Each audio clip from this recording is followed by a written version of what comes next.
রাত 1:17। চাঁদ নেই, আকাশ কালো।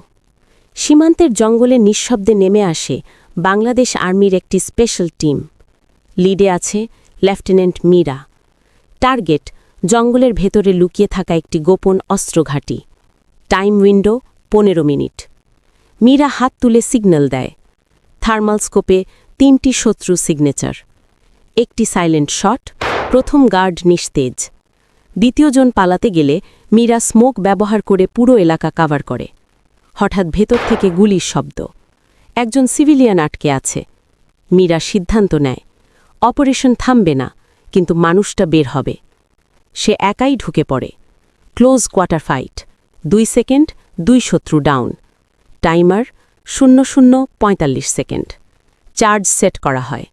সকলেই সেফ জোনে। বুম! অস্ত্রঘাঁটি ধ্বংস। রেডিওতে কন্ট্রোলের কণ্ঠ। Operation black moon successful. Meera কিছু বলে না। সে শুধু হেলমেট খুলে জঙ্গলের দিকে তাকায়। কারণ সে জানে, এই অপারেশনে কোনো নাম লেখা হবে না।